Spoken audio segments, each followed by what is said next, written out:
Si Luka, LeBron at Reeves ang offensive engine ng Lakers, kaya base mismo sa mga analyst, kailangan ng Lakers na mga role players na sasagot sa defensive weakness nila at magbibigay ng spacing sa mga korneyan. Kaya dyan mismo pumapasok yung malaking role nitong si Kennard, Marcus Smart at Jake LaRavia na nakikitang nagbibigay ngayon ng malaking impact para sa perimeter depth nila. Si Marcus Smart ang pinakamahalagang defender nga raw sa Lakers perimeter ngayon. Sinabi mismo ni Redick na ang defensive energy ni Smart ang isa sa dahilan kung bakit nakakabalik yung mga to at nananalo sa ilang close game nila na nangyayari. Kontra Pelicans kasi meron niyang 4 steal, 3 blocks na mas maraming defensive stop. Kahit si Luka at LeBron, pinupuri itong si Smart sa pagiging defensive leader. Gumagaang yung trabaho ni Luka, Reeves at LeBron kapag si Smart yung kasama nila sa starter dahil si Smart mismo at yung defensive energy nito yung sumasalo sa perimeter depth ng Lakers at nababawasan yung defensive pressure kay Luka, Reeves kapag kasama si Smart.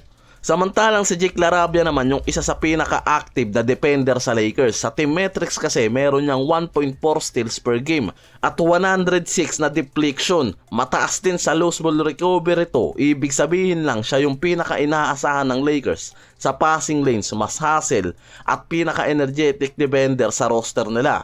Siya ngayon yung ginagamit na defense sa scoring wins, athletic forward, pass break player. Yan yung trabaho niyan. Kaya si LeBron hindi na kailangan bantayan yung pinaka-athletic wing ng kalaban. Samantalang si Luka hindi na napipilitan mag-switch ng mabilis sa elite guards kaya mas nagiging stable ang wing defense ng Lakers ngayon.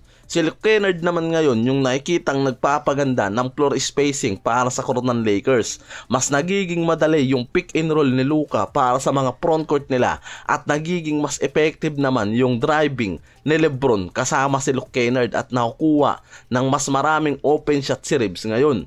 Si Kennard may shooting na 49.7% sa 3-point area, 53.7% sa field, 91% sa free throw. At pinupuri mismo ni Redick si Kennard dahil nga sa impact nito sa off-ball movement nila. Mahusay sa screening, nagiging outlet shooter sa drive and kick plays. Tumutulong sa ball movement system ng Lakers ngayon na mismong nagpapagaang ng trabaho ni Luka at Reeves sa game. Kontra Pacers, meron niyang 15 points mula sa bench. Yung ganitong klaseng scoring sa bench, malaking tulong ngayon yan para mabalanse ang team offense nila kapag hindi sapat ang scoring output ni Reeves, Luka o LeBron. Dahil si Kennard ngayon, hindi sobrang defensive ang skill pero sa modern system ng Lakers, siya yung nakikitang malaking bagay bilang offensive weapon dahil sa pagiging elite shooter nito. At yung spacing na binibigay niyan ngayon sa Lakers, mas nagiging malaking support para mas maging lethal yung core ni Luka at LeBron. At yan mismo yung nakikita.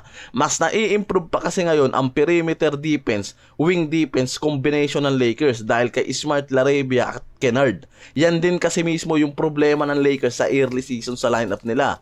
Luka, Reeves at LeBron na masyadong mababa ang defensive ratings na dahilan kung bakit sa starting ngayon mas madalas nga raw na nagkakaroon ng problema at overlapping dahil nga inaasahan lang yung mga to pagdating sa offensive pero mahina yung defensive ng mga to. Kaya nga ngayon mas madalas na sinusubukan ng Lakers na isama sa kombinasyon ni Luka, Reeves o itong si LeBron, si Marcus Smart, Jake LaRavia para palakasin yung wing at perimeter depth nila na mismong nakikitang sobrang nagiging effective lalo na pagdating sa starting unit nila. Si Kennard naman yung nagiging malaking support sa bench scoring ng Lakers, support kay Reeves at Luka Doncic sa outside at yan yung nagiging magandang kombinasyon para sa Lakers at nagiging magandang resulta para sa Western contention nila.